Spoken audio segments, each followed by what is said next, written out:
আসসালামু আলাইকুম রহমতুল্লাহ। আজকে একটা গরুর চাপ বানাবো, তো সেটার জন্য আমি গরুর গোশত কেটে এভাবে করে ছেঁচে নিয়েছি। দেখতে পাচ্ছেন এটা কিন্তু ভালোভাবে ছেঁচে নিয়েছি।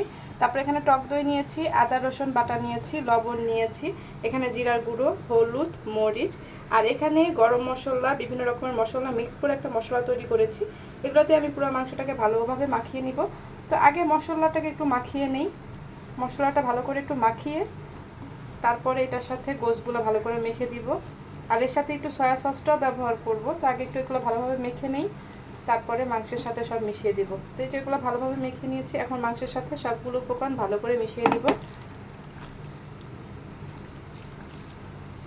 সবগুলো উপকরণ ভালোভাবে মাংসের সাথে মিশিয়ে নিতে হবে।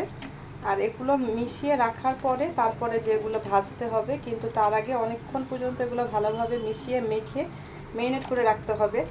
আর গোশতগুলো চেষ্টা করবেন এভাবে পাতলা করে নিয়ে তারপরে একটু ছেঁচে নিতে।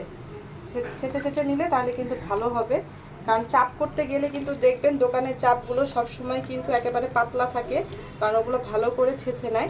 তো আমিও তাই করেছি। আর এগুলো ভালোভাবে করে মেখে নিব। আর এর মধ্যে একটু সয়া সস দিয়ে দিব। এখন একটু সয়া সস দিব। তো আমি সয়া সস নিয়েছি, আমি আমার পরিমাণ মতো অল্প একটু দিয়ে দিচ্ছি।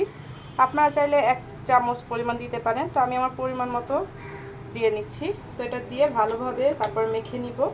তো এটা নিয়ে ভালো করে মেখে নেই। আর একেবারে সুন্দর করে মাখা হয়ে গেলে তারপরে চেষ্টা করবেন একটু তেল দেওয়ার জন্য। সরিষার তেলটা দিয়ে মাখবেন। তা আমি আজকে একটু সরিষার তেল না, আমি আজকে একটু সয়াবিন তেল দিয়ে দিব। সয়াবিন তেল দিয়ে, কিন্তু সরিষার তেলটা দিলে খুব ভালো লাগে। তো আজকে আমার সরিষার তেলটা শেষ হয়ে গেছে, আনতে মনে নাই। তো এখন যেহেতু সরিষার তেলটা নাই, তো এখন যেহেতু এটা রেডি করছি, চাইলে আমি পরেও দিতে পারি, তো দরকার নাই। আমি এখন একটু সয়াবিন তেল দিয়ে দিব। যে সরিষার তেল দিতেই হবে এমন কোনো কথা নেই। তো এই যে মাংসটা আমি সুন্দর করে মেখে নিয়েছি, দেখতেই পাচ্ছেন একেবারে সুন্দর করে পাতলা করে মেখে নিয়েছি। এখন এটার মধ্যে তেল দিয়ে দিব। তো এটা সুন্দর করে মেখে নিচ্ছি, এখন এটার মধ্যে আমি তেল দিয়ে দিব।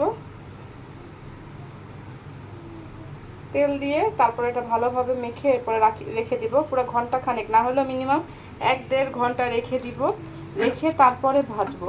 আর এটা ভেজে কিন্তু আপনি চাইলে পরোটা বা নান রুটি অথবা শুধুও খেতে পারেন বা ভাত দিয়েও খেতে পারেন। তা আমি এটা করে পরোটা দিয়ে খাবো। তো যখন পরোটা দিয়ে খাবো তখন আবার দেখাবো। তো এটা আসলে তো এখন মেখে রেখে দিতে হবে। তো এটা সুন্দর করে মেখে তারপর রেখে দিব। আবার দেখিয়ে দিচ্ছি, গোশতগুলো কিন্তু একেবারে পাতলা করে কেটে তারপর ছেঁচে নিয়েছি। দেখতেই পাচ্ছেন একেবারে পাতলা পাতলা করে কাটাই, যে দেখতেই পাচ্ছেন। এভাবে করে সুন্দর করে তারপর ভেজে নেবেন।